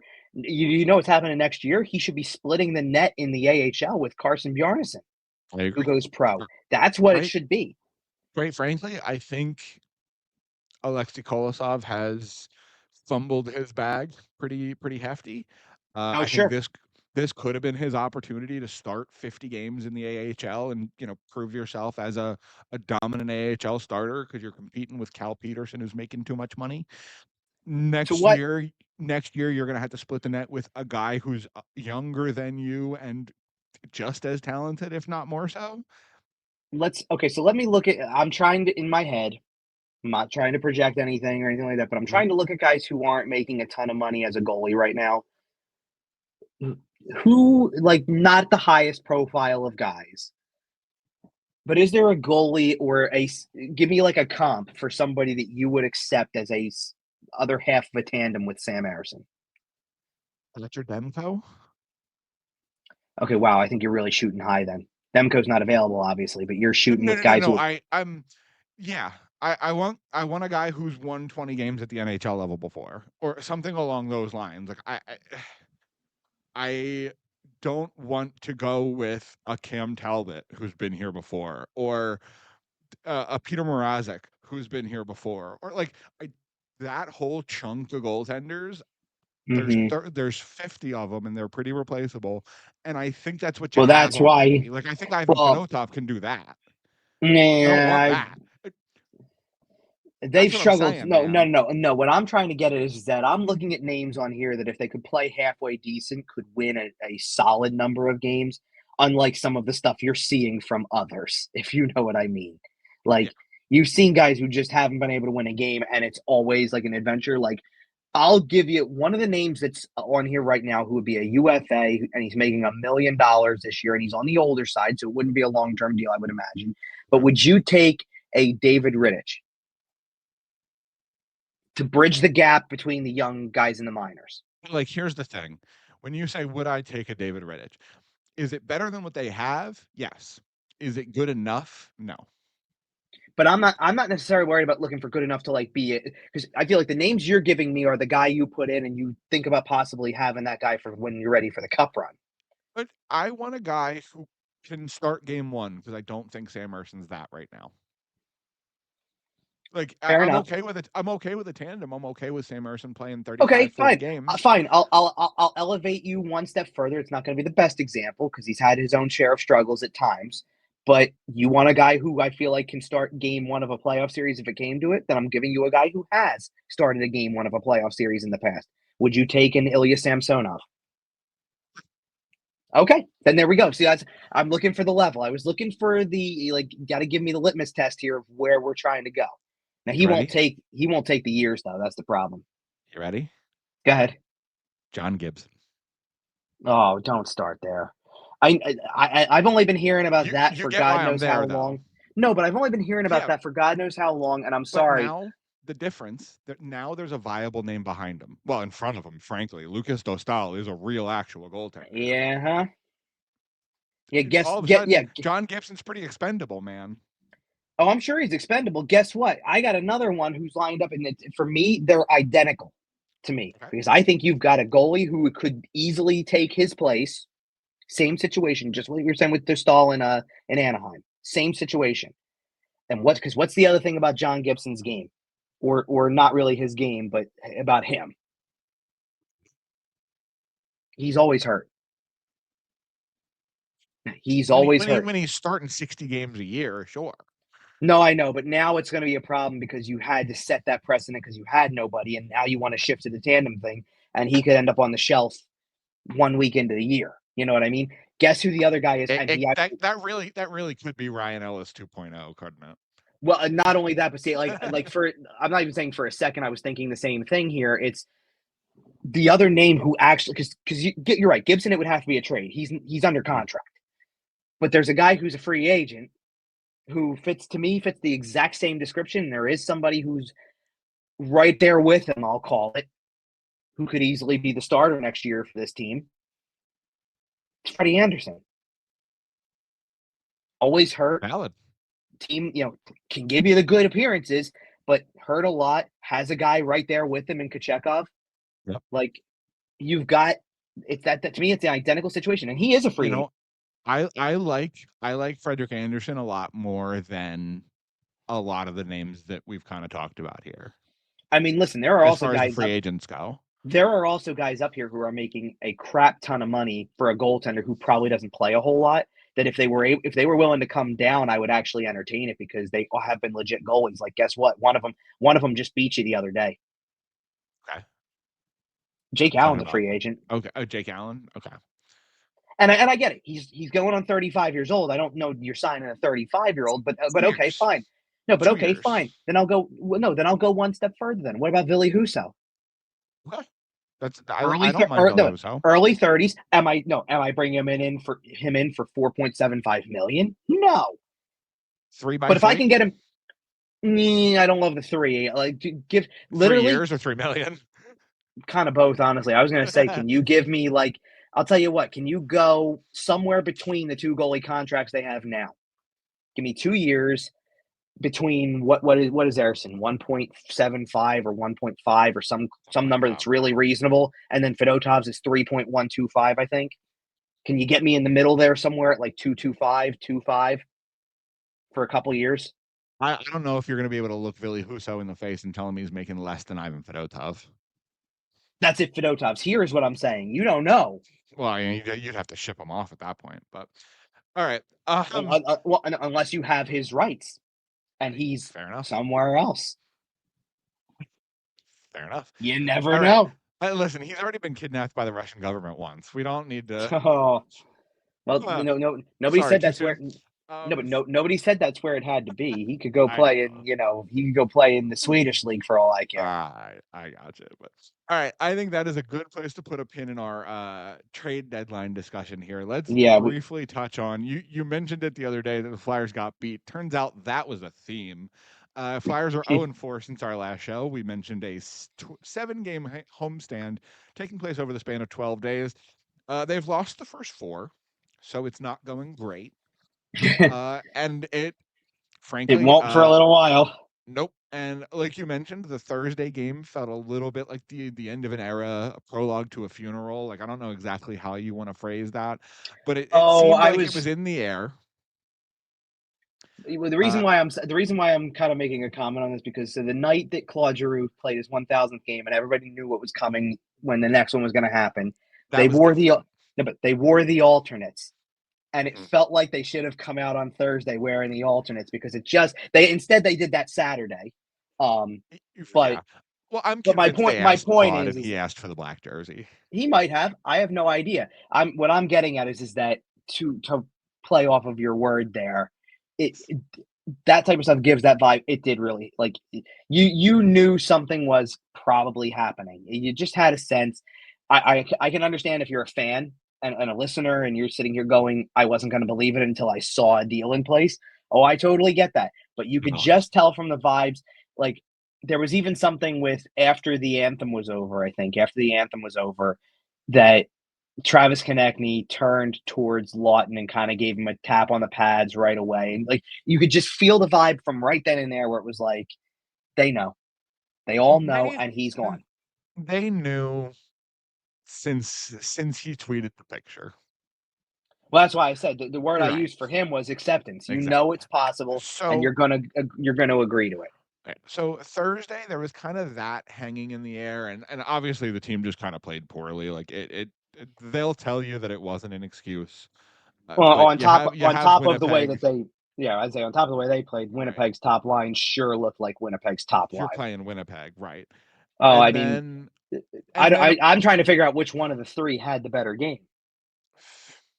It was crazy. They probably Scheifele, but like Velarde had a really strong game right along with remember the thing I said last show after they won in a shootout against him, and it's like, oh, you're focused in a little bit more on Velarde sometimes because his name's been floated out there as an offer sheet possibility.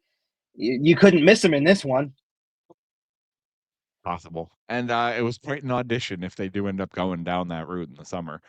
But then you get to the weekend's games, and we'll talk about Tuesday in a second, but you get to the weekend's games, and by this point, Scott Laughton is off the roster.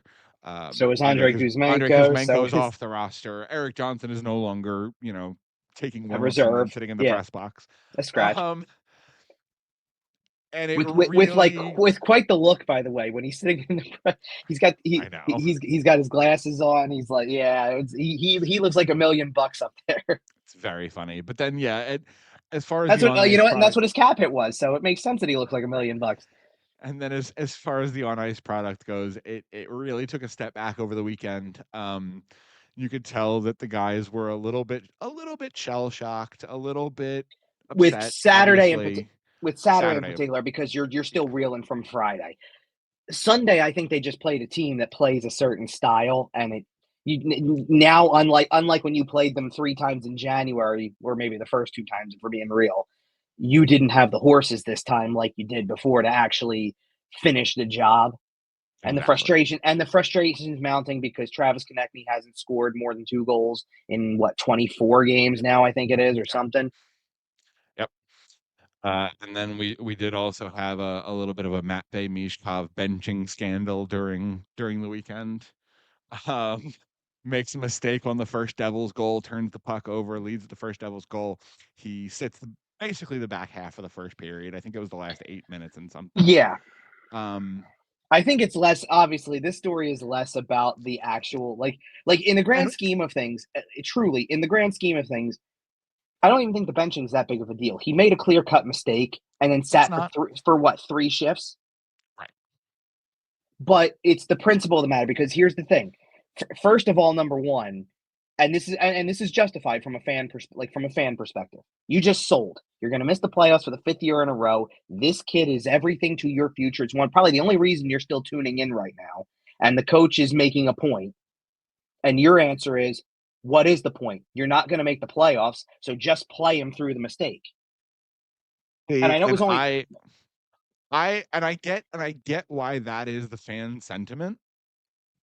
Well, that's what it is. That's what it is now. It's more like, that's why I'm saying it was more acceptable when you were benching him through, well, we're still trying to be competitive. He made a mistake. I got to teach him something. And the best way to do it, like through the healthy scratches, through the other time, like, and maybe this is also why, like, I'm going back to the article I wrote on it. And I don't typically write articles on post-game pressers too often. I didn't even do it when he kind of flipped his lid in Boston over the officiating, and I don't teach my team to dive. Maybe I should, all that type of stuff, like we had.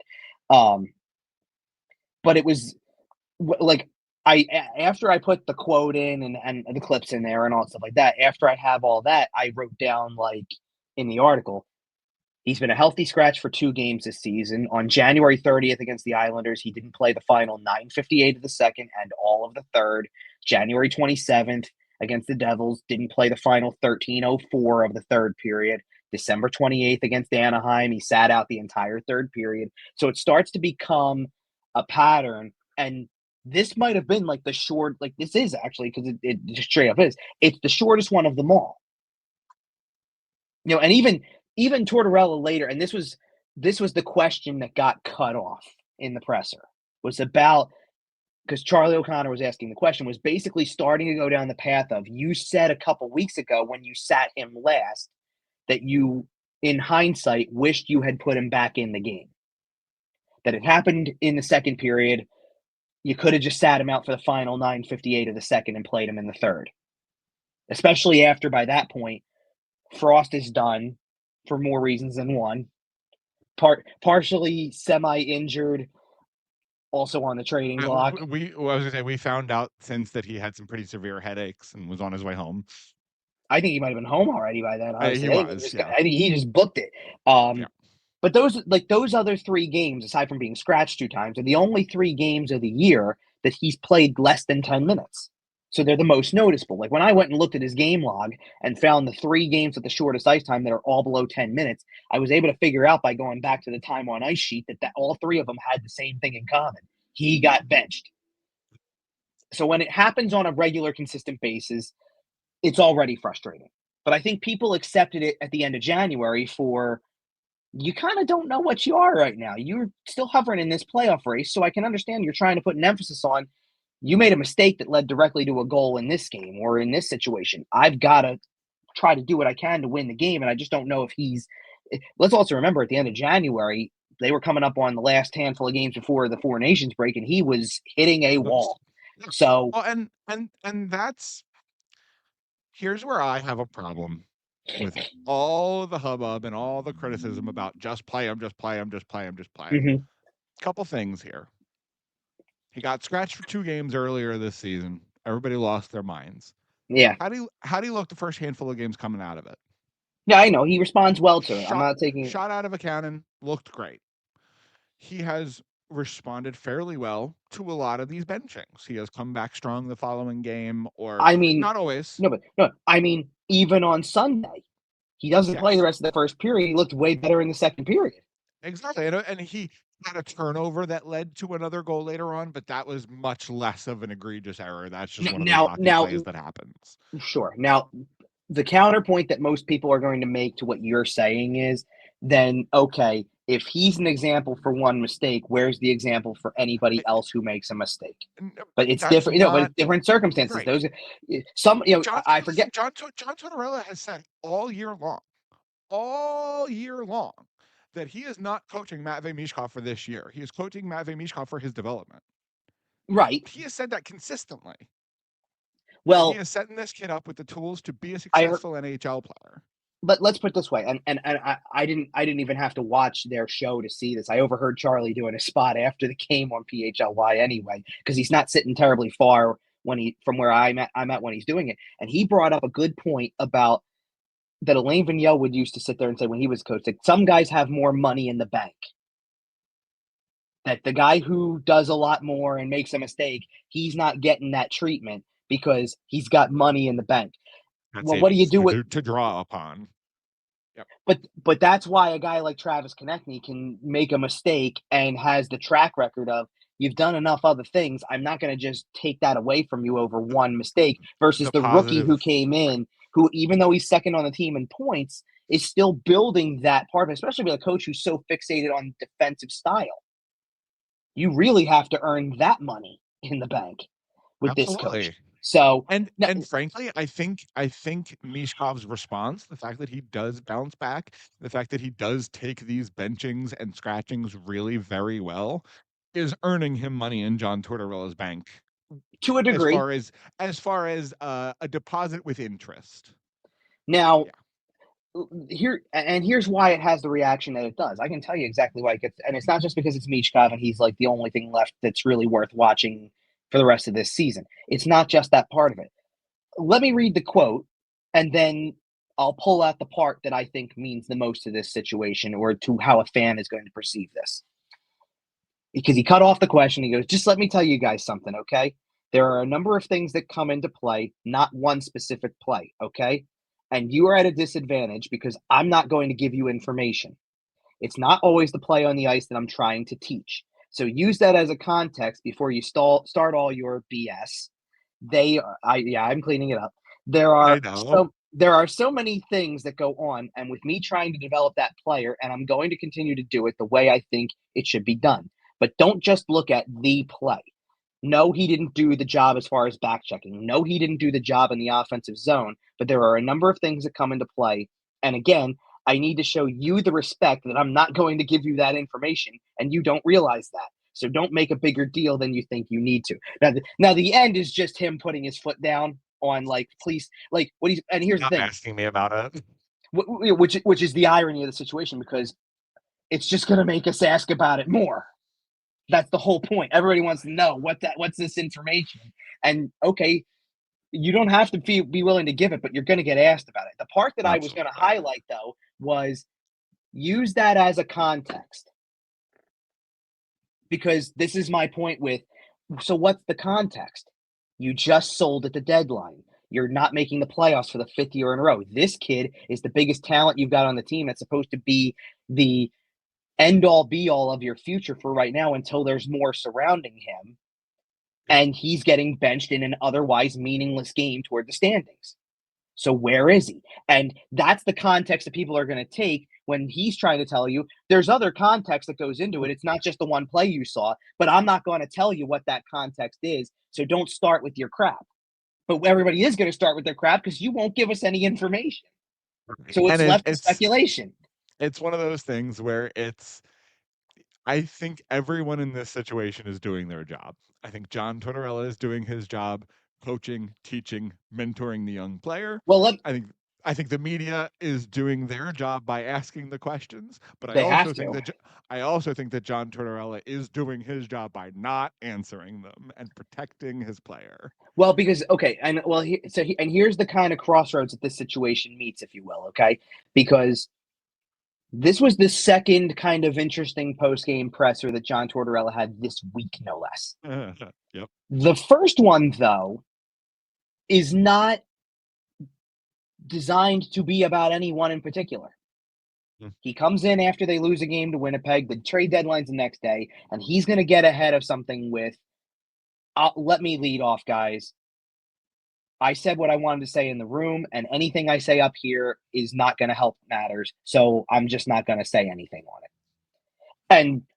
And now in that answer, he has not thrown a single individual under the bus. He's saying the team and I talked, and I'm leaving it at that. So it's for me and the team. And what is acceptable. Well, but what that does, the effect that has as someone who's in the room for the press conference is we all start looking around at each other going, I guess there's nothing else to say, because he's just people think that kind of answer is not answering the question. You actually gave more of an answer than you actually maybe intended to give, because by saying what you said, we don't need to worry about what exactly you think of it now. You're not going to break it down. You said what you had to say. You want to leave it in there because it does no good to say it in front of the media. That's all we needed to hear. And we move on. So nobody asks another question. Then you go into the one on purpose. Well, sure he did, because he comes in with that motive. I know how I'm going to get ahead of saying something I regret.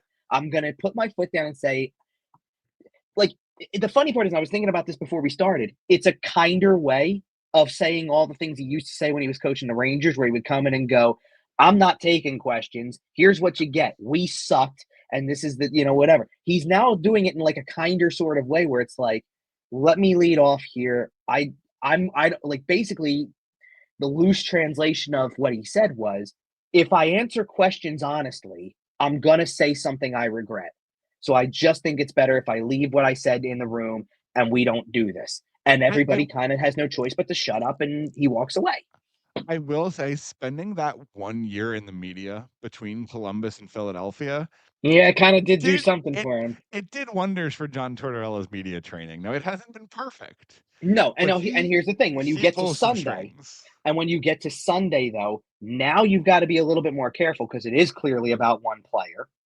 He's clearly trying with that answer to get ahead and say, you guys don't know enough about the situation to even speculate on it, because you're going to sit there and hit me with, what about the play that after the fact he's benched on? It's not the play. And then the easy follow-up question from any of us would be, well, then what is it? And he's already telling you before you even get to the follow-up that he's not telling you. Don't have that information, and I'm not giving it to you. So basically, don't ask. Now, there's no sense in asking any follow-up right then and there, because he's already come in with, like, we're not stupid. He's not stupid. He knew he was getting a question about, he didn't play for the last 8:50 of the first period. Where was he? What's the deal with that situation? He knew that was coming. And it's why he took one question on the matter, gave kind of a short, simple answer, and then as soon as there was another directed about it, it's, let me cut it off because I don't want to talk about this. And he gets out of there with that. Now whatever happens Tuesday morning before the game, morning skate, if it's brought up again, maybe you get a different answer because it's practice. Good luck asking him questions like that after a game when you just lost again. The frustration's boiling over for him too. Totally. And the other you don't want to be losing. The other thing about Torts, like, he's coached in New York, he's coached in Canada, he has dealt with high-end, huge hockey markets. He knows what he's doing. Didn't way back, if I'm not mistaken, didn't way back when he was in Vancouver, because obviously it was a long time ago at this point, wasn't Elliot Friedman still doing that on a more local basis? Like, that was his team to cover? Because I think there was one, unless he was there for Hockey Night in Canada. There's a clip where he says something about, like, it's Elliot's phone, I think. Oh, that's that clip. That was Elliot Friedman in that clip. I'm pretty sure it is, because and that's what I'm saying. It's like, I think this is way before, like, he was already breaking. I'm not saying he wasn't breaking news, but it was like, this was before he's sitting, let me be the guy. By the way, did you catch the video that they put out behind the scenes video? Yeah. I love stuff like that. We need so much more of that also. Absolutely. That man had a day. Said he slept like 3 hours the night before, and he that popped was probably up his screen. Probably not 3 consecutive hours. He popped up his screen time 2 different times during that video clip, and it was the first time it was pushing 20 hours. The second time it was 21 and a half hours. And he even admits, which is funny, self-deprecation is great, admits that's embarrassing. Yeah. In the sports media world, I have like the little babyest, tiniest toe into this pool with this podcast. You obviously are, at least ankle knee deep. You're in there. I have a little more money in the bank, is what you're saying. Exactly. and every trade deadline, it seems like Elliot Friedman is fully submerged, to continue my analogy here. Like, it is all the insiders, man. I respect Chris Johnston, Elliot Friedman, Pierre LeBrun, Kevin Weeks. all of those guys just do Well, spectacular work. and Weeksy's totally different because he had like I'm not A like little different, right? he breaks his news in a totally different way, obviously for Of course, one. but But you know what but I but all mean. but also I don't know like yeah, I hate to be using this. This might be the name of the episode, Money in the Bank. I've said it like multiple times. He he doesn't have as much of that yet from a breaking news day. He's broken a lot of stories accurately, but I don't think Sure. he has enough like that, like to be on the level of Elliot Friedman and stuff like those are still your go-tos. You see like and listen, I only did this because of the fact that it's easy to get fooled at this time of year, obviously, even though I think I've got the foolproof way to figure out that it's the right account and it's real. Friedman puts out ranting in Dallas. I'm double checking, triple checking, making sure, is this the right account? Is this not some sort of hoax thing? And it was right. It was accurate, and it was the right. It was the not the verified. It was the one with all the followers. And I'm like, yeah, Right. that's it. Okay, so that's really Crazy. going to happen then, isn't it? Yep. Like, you take it at its word. But certain like, and that's like, I wonder how this like to go to this story about again with the Michkov Tortorella thing.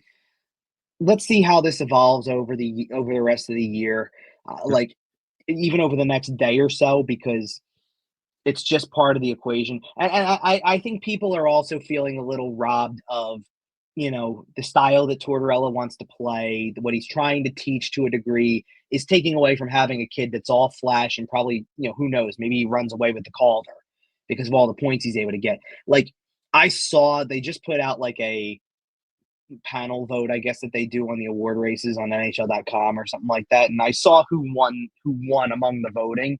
And I thought, I'll just use a word that gives away who it is because if you know which team he plays for, you'll understand by this word.